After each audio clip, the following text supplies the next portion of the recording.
رمضان المبارک کو اللہ رب العزت نے ایسا بنایا ہے کہ اللہ تعالیٰ رمضان المبارک کے مہینے میں بندوں کے چھوٹے چھوٹے عمل پر ان کے گناہوں کو معاف کر دیتا ہے، مغفرت کا اعلان کر دیتا ہے۔ چنانچہ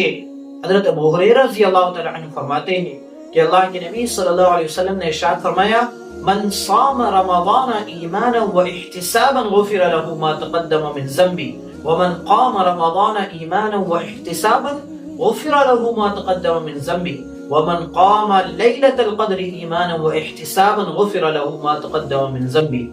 حضرت ابو ہریرہ رضی اللہ تعالیٰ عنہ فرماتے ہیں کہ اللہ کے نبی صلی اللہ علیہ وسلم نے ارشاد فرمایا، جو شخص رمضان المبارک کے مہینے میں ایمان اور احتساب کے ساتھ روزہ رکھنے کا اہتمام کرتا ہے تو اللہ تعالیٰ اس کے سابقہ پچھلے گناہوں کو معاف فرما دیتا ہے۔ اسی طرح جو انسان رمضان المبارک میں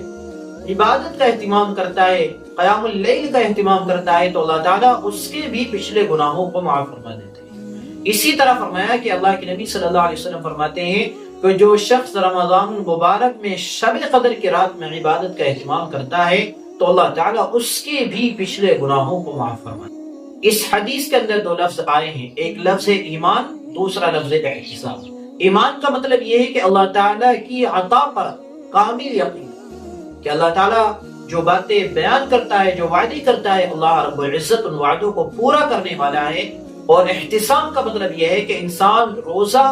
ثواب کی نیت سے رکھے اور ہر ایسی بری بات سے اپنے آپ کو بچائے کہ جو روزے کے ثواب میں کمی کر دیتی ہے۔ بہرحال اس حدیث کے اندر اس بات کی وضاحت کی گئی ہے کہ انسان جو نیک عمل کرتا ہے، اللہ رب العزت ان کے نیک اعمال کو ضائع نہیں کرتا۔